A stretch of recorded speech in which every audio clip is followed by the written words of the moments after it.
Aloha, this is State Representative Bob McDermott coming to you from the Capitol, the People's House. And I always say that because it's your house, you paid for it. This week my update is on education. After 9 years in development, the teacher DOE agreement on principal evaluations has been released. And I'm sad to say it flunks, in my opinion. It took 9 years to come up with this document. I have it right here, and it's available online. It's 30 pages. I read it cover to cover. 9 years. It took me about an hour to read it, go through it, digest it. 9 years. Michelangelo painted the Sistine Chapel in 7 years, and he did that on his back. So I was expecting a masterpiece. We didn't get it. What we got was a lot of bureaucratic foot dragging, excuse making, mollification, obfuscation, and a whole bunch of things that make us believe that we've instituted some sort of meaningful reform, when in fact the matter is we haven't done really anything but check off a mark on the box saying teacher principal evaluation. The evaluation is broken down into two areas. One is testing, evaluation, student achievement, and the other one is professional growth of the principal. Okay? So student achievement, professional growth. They're each given the weight of 50-50. Okay? Now the student evaluation, which is worth half of the overall 100%, student evaluation, only about 25% of the overall evaluation is based on test scores and metrics, things that you can measure, attendance rates, discipline issues, graduation rates, and yes, the much maligned standardized test scores. That makes up only 25% of the entire teacher evaluation. The rest of the student evaluation is things like a professional portfolio of artifacts. Now, if anyone out there watching knows what that is, please call me, because I have no idea what a professional portfolio of artifacts is.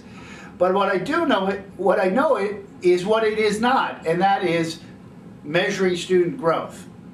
The other half of the evaluation is it goes from bad to laughable. I've got to tell you, it's requiring principals to keep a professional journal, a diary, if you will.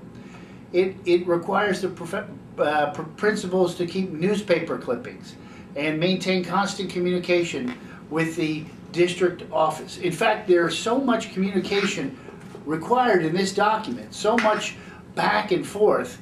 After reading it, it occurred to me that no one's ever going to implement this because the principals are extraordinarily busy. The district superintendents or complex area superintendents are extraordinarily busy. Neither of them is going to be able to abide by this agreement. So what does that leave us? It means the agreement is meaningless. Another thing, the Department of Education released this in December of this year. Yet its effective date, when it took place, was last fall. Wait a minute. They released it December, but it started in September, which means they're already in violation of the agreement. Again, it's a meaningless document. So enough grousing. What's the solution? Okay, real simple. Hawaii is the only state in the nation where principals are in a union. Now, our principals are managers. They're managers, but they're also leaders. Leaders are not in a union. They lead the school. They lead the school through change. We want principals to lead us in improving our attendance rates.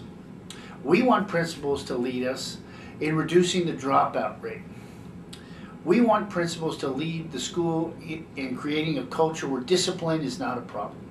And yes, we want principals to lead us to better standardized test scores. How do we do that? Real simple, real fair. We take the last 3 years, a rolling average of metrics in all of those areas: discipline, absenteeism, graduation rates, and yes, the much maligned standardized test.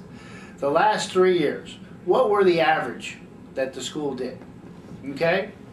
And then we say, okay, here's your last 3 years average. Now this is going to be your baseline as we start moving forward for your area of improvement. So here's your baseline, which you've had the last 3 years. Now we want to measure your improvement, not the improvement of another school somewhere on the other side of the island or on the neighbor islands, but your improvement in your particular school. And how do we get better each year? We're not going to be test. We're not going to be so inflexible where we don't understand that you might have a bad year within a year group, or a grouping of students that may not be as blessed or as gifted as some other years. We understand that. What we're going to look for is a positive trend, an upward sloping trend of progress in areas of graduation rates, in areas of discipline issues, in areas of standardized test scores. In all these corporate culture issues, we want to see a sloping. Now, just like the stock market, some years it goes way up, some years it goes, but we want to see the positive slope. That is very doable, and we can do that.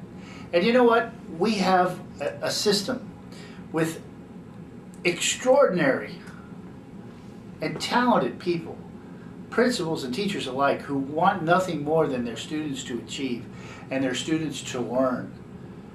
But now they're being shackled by the bureaucracy.